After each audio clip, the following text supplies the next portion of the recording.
Assalamualaikum warahmatullahi wabarakatuh. Kali ini Ibu akan bercerita tentang cerita baru tentang si kura-kura dan kancil. Simak ya. Suatu hari, kura-kura dan kancil berdebat tentang siapa yang paling cepat. Mereka menyetujui jalur tertentu untuk bertanding dan mulailah mereka bertanding. Sang kancil melesat dengan cepat dan setelah merasa jauh melampaui kura-kura, dia berhenti sejenak di bawah pohon untuk beristirahat sebelum memulai lagi perlombaan.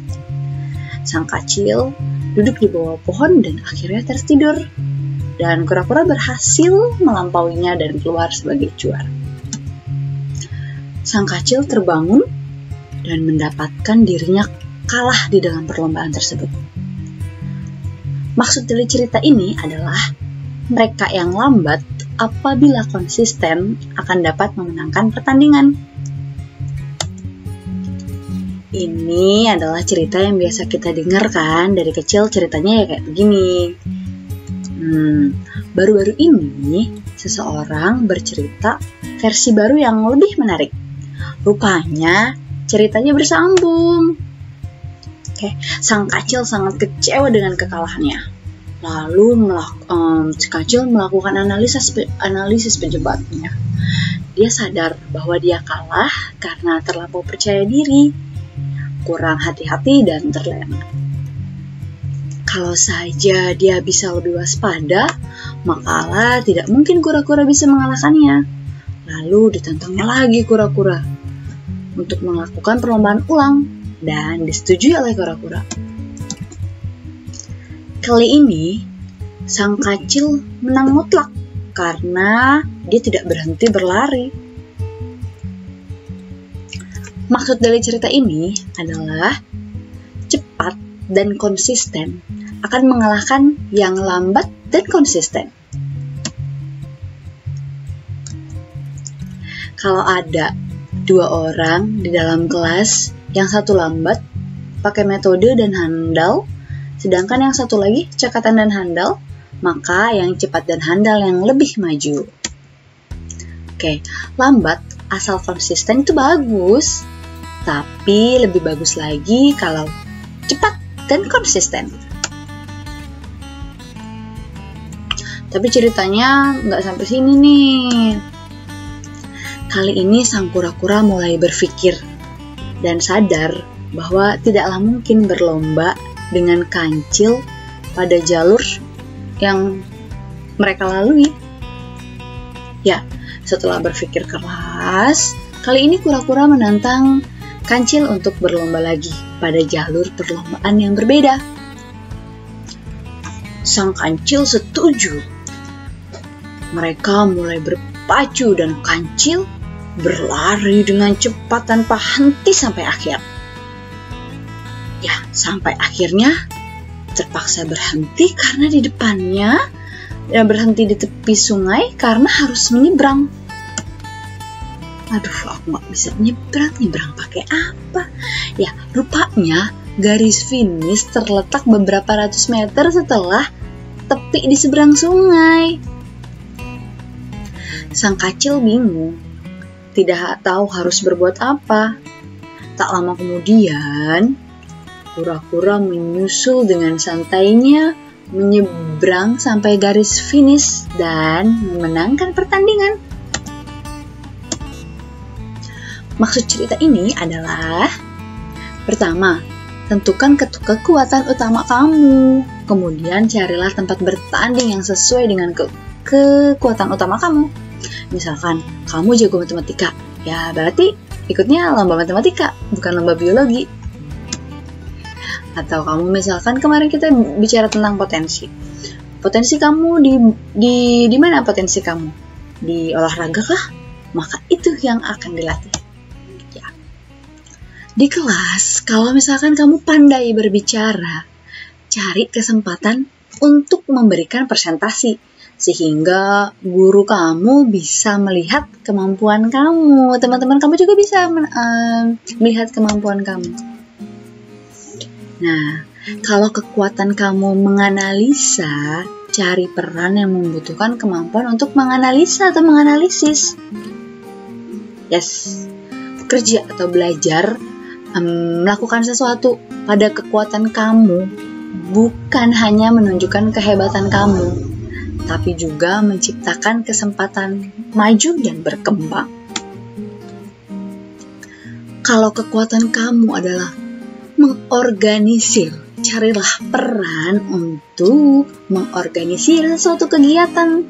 Ya, kamu bisa ikut ekskul dan kamu bisa mengorganisir ekskul tersebut, berperan aktif. Kalau kekuatan kamu adalah waspada dan teliti, carilah peran yang membutuhkan kewaspadaan dan ketelitian. Seperti peran yang terkait dengan keselamatan, atau jadi bendahara. Cerita belum selesai loh, masih ada kelanjutannya lagi nih. Ya, kali ini sang kancil dan kura-kura menjadi sahabat. Mereka memikirkan solusi masalah bersama-sama.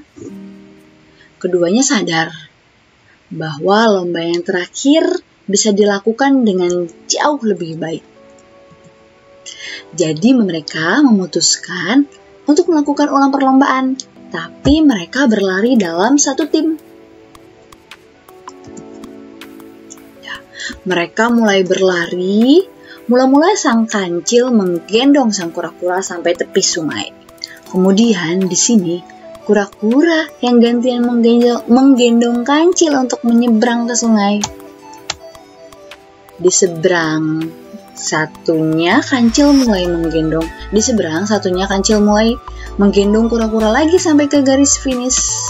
Ya, sampai di garis finish, keduanya tiba dengan waktu yang jauh lebih cepat dari lomba-lomba yang sebelumnya. Maksud cerita ini adalah bagus menjadi orang yang brilian dan mempunyai kekuatan utama.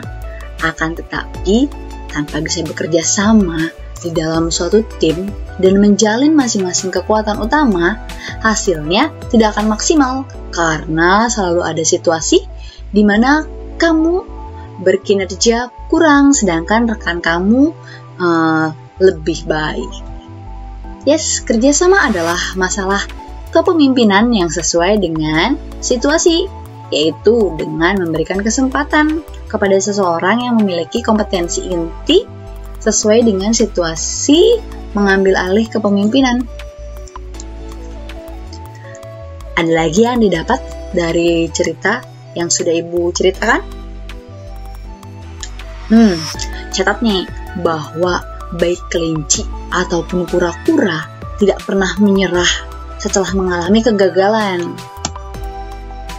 Ya, bahkan sang kancil bekerja keras setelah mengalami kegagalan. Ya enggak? Nah, sedangkan kura-kura mengubah strateginya.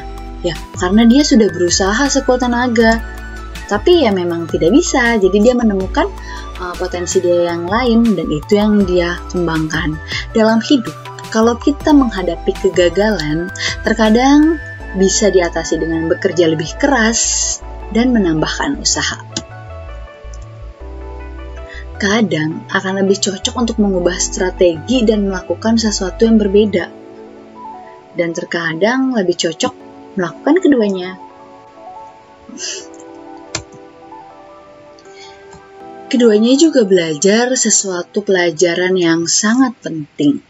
Ya, kalau kita berhenti berkompetisi dengan saingan kita, lalu mulai berkompetisi dengan situasi, kita akan bisa mendapatkan kinerja yang jauh lebih baik.